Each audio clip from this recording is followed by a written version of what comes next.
So I have a confession to make on this Palm Sunday. I usually try to get to church earlier in the morning so that I have lots of time to just get prepared, to say a prayer to get centered. And today I was running around like a mad woman because I spent too much time this morning on Facebook. So I just feel like I needed to confess that in case I seem a little rattled or frazzled or something. But I was on Facebook for a good reason. Facebook has this feature now that's called Facebook Live, and people can take live videos and broadcast them to the world as it's happening, of course, in real time. So I've never done a Facebook Live video, but a friend of mine who's in the Holy Land, a friend that I made when I was studying there, was participating in the Palm Sunday processional this morning in Jerusalem, and I just had to watch. So Haley was showing all the people walking in Jerusalem, and she occasionally would put the camera on her and be like, I can't believe I'm here, type thing. And it was fascinating because you could hear French, you could hear Arabic, you could hear English. I heard an American woman complaining about her palm branch. She said it looked like Charlie Brown's Christmas tree. And it was really, really fascinating to feel like I could also participate in some way in this Palm Sunday processional through the streets of Jerusalem, this morning at 7:30. And, by the time I checked my clock, I was like, wow, I need to blow dry my hair and actually get going. But it was really a fascinating experience. So I wanted to talk to you about the Palm Sunday processional today anyway, because it's really a fascinating thing. In Jerusalem, you can travel what's called the Pilgrim Walk. And you begin on the top of the Mount of Olives at the Church of Bethphage. So that's what Lisa read this morning, that town, Bethphage. That's where you begin, in this little church that's run by the Franciscans, so it's Roman Catholic Church. And that's where the church has kept alive the memory of Jesus' triumphal entry into Jerusalem.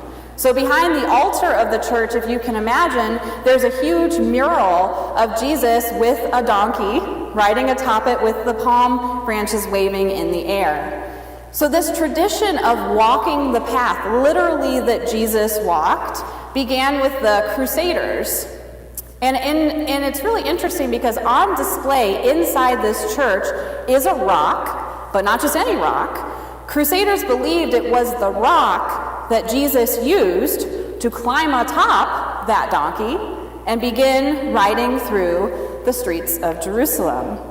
So there's like various paintings on the side of the rock, and they depict the story of Jesus collecting the donkey, people waving the palm branches, and then the story of the raising of Lazarus, which we heard, of course, last Sunday. So that's all painted on this rock. So you begin at Bethphage, this church on top of the Mount of Olives, and you just keep walking straight down. You can stop at various churches along the way. There's this church called Pater Noster, and it's where we commemorate the Lord's Prayer. There's a church called Dominus Flevit where we commemorate Jesus weeping over Jerusalem, and the church literally is shaped like a teardrop. You end really on the Mount of Olives at Gethsemane, at this church called the Church of All Nations, and you kind of can contemplate how Jesus must have felt to walk up onto the Temple Mount and then back down where he was staring at the temple the night that he was, of course, praying in the garden and got arrested. So this is the path that pilgrims walk. And this is the path that people were walking today. I'm bad at time zones, but Haley had said she would broadcast at 7:30 in the morning, so whatever time that is in Jerusalem is when people were starting this walk. It's interesting because when I did the Pilgrim Walk, that night I went out to dinner with Rabbi Howard Jaffe, who of course is the rabbi at Temple Isaiah, and when he picked me up at Tantor, he said, "How you feeling?" And I said, I'm a little tired, I'll be honest, but I'll rally, just get me some caffeine, and we'll have a nice evening. And he said, why are you tired? I said, well, I did the Pilgrim Walk today. And he said, you did the Pilgrim Walk today? You must be exhausted. And the funny thing is that the heat makes such a big difference. In the summer, when we did the Pilgrim Walk, of course, you're just baking. Whereas today, it is a little bit more comfortable in Jerusalem. But isn't it fascinating that Christians today, just a few hours ago, probably some of them still who were at the back of the crowd, are walking the very path that Jesus walked to get into the city? It's a very dramatic walk. You walk down the mountain and then you walk back up right to the temple itself. And so this processional that we reenact, even at Little Pilgrim Church in Lexington, Massachusetts, when we start outside and walk in here, this processional would have really made a big impression on the crowds that day. So I think it's interesting and it's important every Holy Week to kind of orient ourselves to the story and to ask ourselves how people were responding when Jesus was beginning this important week in his life, how people were responding to his actions. We should always remember that it's not accurate to talk about like this unified angry mob that turned on Jesus. That's really not historically accurate, and it's actually led to a lot of Christian anti-Semitism over the years. Marcus Borg and John Dominic Crossan in the last week talk about how the temple authorities didn't represent your average Jewish person because they were the local collaborators with Rome. So it's why Jesus gets arrested in the Garden of Gethsemane in the middle of the night, away from the crowds. They tried to get him alone so that people wouldn't see and possibly stop them. That's an important thing.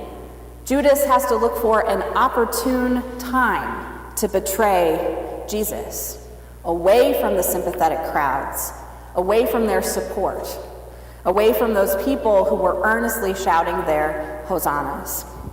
So those who eventually arrest him are this really small military force of those religious authorities.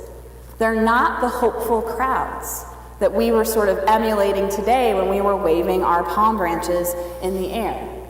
They're not those people who were laying their branches at the feet of Jesus' donkey and their cloaks at his feet. So the people who shout, "Crucify him," on Friday, they were likely this small crowd that the chief priests gathered in order to decide the fate of Jesus. And that other guy we sometimes talk about on Holy Week, Barabbas. Both of these men defied imperial authority, the difference being that Barabbas led an armed revolt in Jerusalem, whereas Jesus was all about peace and nonviolence. Remember that Jesus clears out the temple after what we just reenacted today. He enters Jerusalem as part of this prophetic tradition, and he has this symbolic action, clearing out the temple from those who are abusing the people. And this very action seals his fate in the synoptic Gospels, Matthew, Mark, and Luke. But I think one of the worst parts of Holy Week, if we're really honest with ourselves, is when Jesus' own disciples desert him. It's one thing to have a group of people who are sort of his haters. They never liked what he had to say. They always saw him as a threat. It's another thing to have those people who were closest to him betray him. And Holy Week is hard because it begins on such a joyful note. It begins with this, "Go get a donkey," and shouts of Hosanna in the highest heaven, and yet there's this ominous undertone. Matthew tells us that the whole city is in turmoil, and everyone's asking, who is this? Who is this guy? Bottom line, we see so many reactions and responses to Jesus during Holy Week. But we have to remember that the arrest and the first trial against Jesus happened at night because so many people in Jerusalem, your regular average Jewish men, women, and children, were looking to Jesus with hope. They would have rather heard from this humble teacher from Nazareth in Galilee than some of the religious officials who were working with the Romans to oppress them in the first place. The disciples, we know, they desert him. They flee. But many of the women stay to witness the events that will transpire. So what about us? When we picture ourselves in the crowds on Palm Sunday, can we just as easily picture ourselves with him in the garden, falling asleep? Can we just as easily picture ourselves at the Last Supper feeling confused? Can we just as easily picture ourselves being the women who wait at the foot of the cross?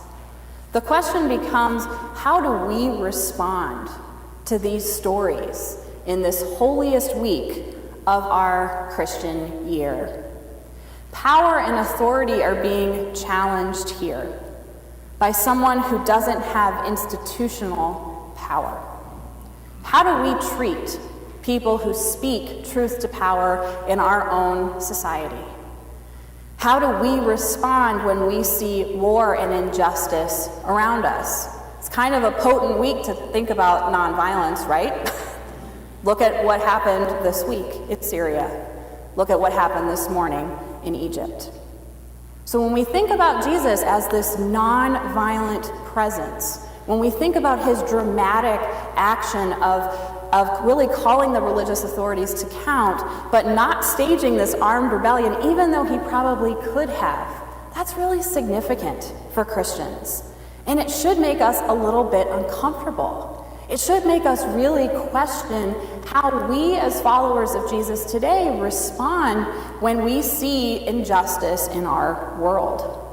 When we hear these stories, they're supposed to make us think. They're supposed to make us feel. They're supposed to make us how we would respond both then and how we will respond now.